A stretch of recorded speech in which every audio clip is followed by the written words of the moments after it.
Di video kali ini saya ingin membahas sebuah pisau Jepang dari brand namanya Shibata.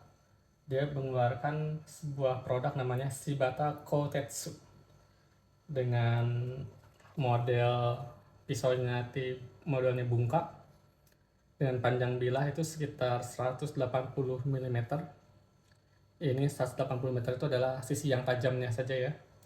Dan bahan bilahnya itu menggunakan SG2 atau sebagian orang itu eh, menyebut SG2 itu sebagai super gold ya, singkatan dari super gold, tapi saya juga kurang tahu apakah itu benar atau tidak. Jadi kita ambil namanya aja dari bahan SG2 gitu ya. Bahan SG2 ini salah satu bahan baja premium di pisau-pisau Jepang selain dari VG10 ya. Itu salah satu bahan baja premium lain yang biasa ada di pisau Jepang. Oke, kita langsung buka saja pisaunya dari kemasannya. Ini pisaunya itu dikemas dalam kotak warna hitam seperti ini ya, dari bahan kertas. Di dalamnya ada sarungnya. Ini dari kayu seperti ini. Terus ini ada pin untuk jaga pisaunya nanti biar tidak copot ya. Nanti saya tunjukkan cara pakainya. Dari bahan plastik kalau yang ini. Terus ada sedikit panduan cara menggunakan pisau.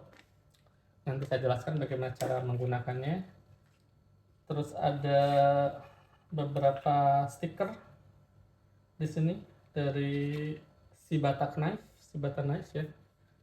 Ini stikernya. Terus ada juga semacam kartu nama gitu ya, shibataknives.com. Itu.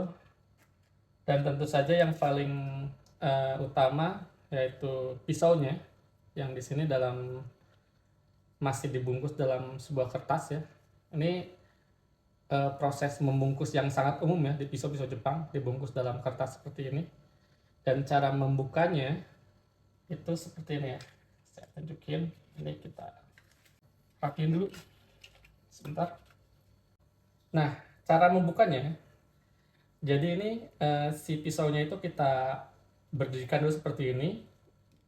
Mata yang tajamnya itu kita taruh di atas, mata yang tidak tajamnya di bawah. Lalu kita tarik seperti ini. Nah, jadi dengan seperti itu kita membuka pisau ini relatif aman. Jadi kita tidak akan terlukai dengan mata tajam pisaunya itu. Oke, ini bungkus kertasnya kita pindahin dulu. Nah, ini kita bahas dulu pisaunya ya. Ini modelnya model bungkak, atau ada orang yang juga menyebutnya sebagai model Kiritsuke. Di bilahnya itu tidak banyak motif apa-apa ya, karena ini juga bukan model Damaskus ya. Tapi kalau teman-teman perhatiin, nggak tahu di kamera bisa terlihat atau enggak, di sini tuh ada sedikit semacam garis gitu ya, kayak di model Damaskus gitu. Ini kayaknya pembeda antara bilah yang utama yang tajamnya dengan bilah yang ini gitu. Tapi saya juga nggak tahu itu apa sebetulnya. Apakah cuma semacam motif doang. Di bawah sini juga di sisi sebelahnya juga sama, ada seperti itu. Bedanya kalau di sisi sebelah kanan itu polos ya, tidak ada apa-apa. Di sisi yang sebelah kiri itu ada ukiran logonya ya. Saya nggak tahu ini apa, mungkin Shibata gitu bacaannya, saya juga nggak tahu. Nah, terus untuk handle-nya ini dari kayu, modelnya segi 6 ya, atau heksagonal, dengan motif di bagian depan ada yang hitamnya, belakang itu kayu warna coklat ya. Ini pisaunya seperti itu, udah saya bahas. Sekarang kita lihat ke sarungnya. Nah, ini ada sarungnya. Ini cara masukin sarungnya itu persis seperti yang kertas tadi. Kita balikan dulu ya, seperti ini. Jadi pisaunya itu kita masukin dalam posisi terbalik seperti ini. Jadi yang digesekkan ke dalam sarungnya itu yang bagian yang tumpulnya ya, yang tidak tajam nih. Jadi kita masukkan seperti itu. Lalu kita kunci. Nah, dengan cara seperti ini sarungnya itu tidak akan kemana-mana ya, karena kita kunci di sini. Terus cara membukanya juga sama.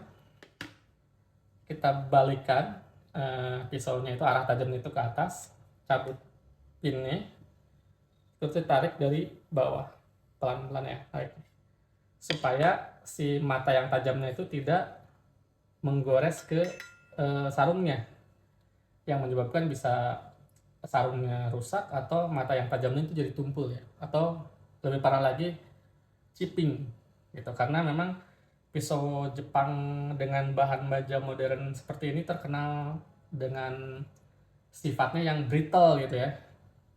Jadi ini ujung matanya itu bisa bisa chipping gitu ya. Oke, mungkin kita langsung tes ketajaman aja ya. Saya punya kertas AVS di sini. Kita bisa langsung tes ketajamannya. Kita iris dari ujung sini bawah sampai ke atas ya.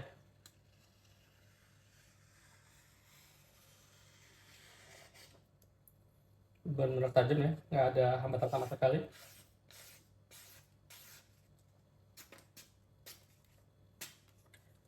Jadi kalau soal ketajaman tidak perlu diragukan lagi. Ini sangat-sangat tajam. Kita langsung coba aja. Sebelum kita coba, pisau ini termasuk agak lebar ya. Jadi si bilahnya itu cukup lebar.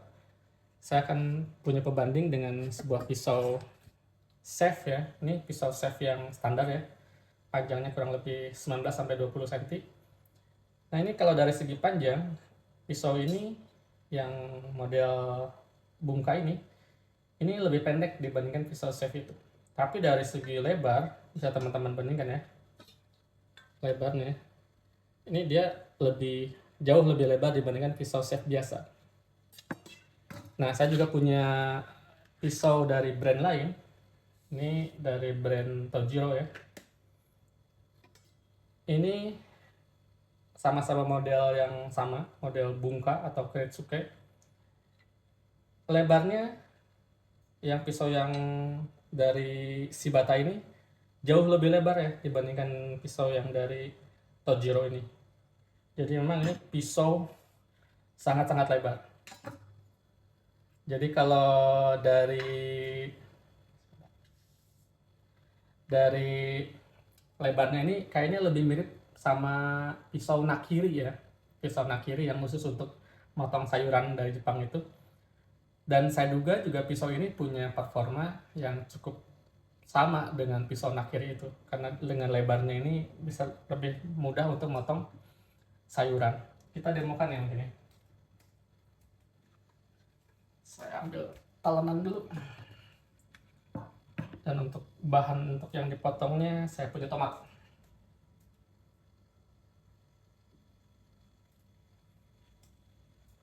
Nah, itu dia.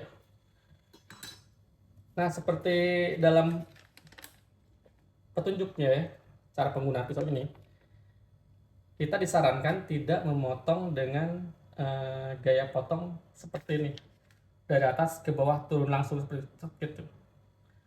Karena bisa menyebabkan ujung dari pisaunya ini atau pangkal dari pisaunya ini bakal kena duluan ke talenan, dan ini bisa menyebabkan mata pisaunya itu chipping nih, atau bengkok atau apa ya, rompal ya, gompal. Nah, jadi sebaiknya cara penggunanya itu adalah diiris gitu, seperti ini ya. Jadi kita iris dari ujung pisaunya sampai ke bagian belakangnya, gitu. Jadinya nanti motionnya seperti ini, set, dan hasil potongnya itu bakal halus, dan ujung atau pangkal dari pisaunya ini tidak kena duluan ke sini, yang bisa menyebabkan ini chipping atau gompal ya. Kita praktekkan aja ya. Tapi saya profesional ya, ini sekedar mendemokan aja ya. Jauh dari kata profesional, saya amatiran. Jadi cara motongnya ini seperti tadi tunjukkan ya. Ujungnya kita taruh sini, terus kita melakukan motion seperti mengiris gitu ya. Jadi kayak gini. Nah, kayak gitu. hasilnya potongannya sempurna, dan di sini tidak banyak cairan, di sini bahkan tidak ada cairan dari tomatnya itu. Berarti pisau ini sangat tajam. Kita demokan lagi ya. Saya akan coba potong tomatnya seperti ini. Saya bisa motong dengan cara seperti ini ya, seperti tadi, atau saya potong terus saya iris ke belakang menggunakan ujung tipnya itu, biasanya seperti itu. Jadi kayak gini, nah kayak gitu.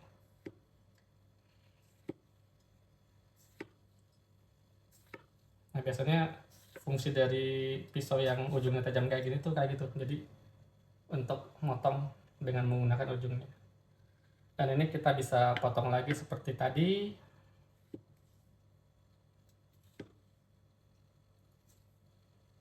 Ingat ya, dikasih sedikit motion, jadi bukan jadi ke ini, ke bawah. Wah, kelihatan bukan saya profesional hasilnya. Ya begitu bagus. Tapi kira-kira seperti itu ya teman-teman, cara penggunaan dari pisau ini.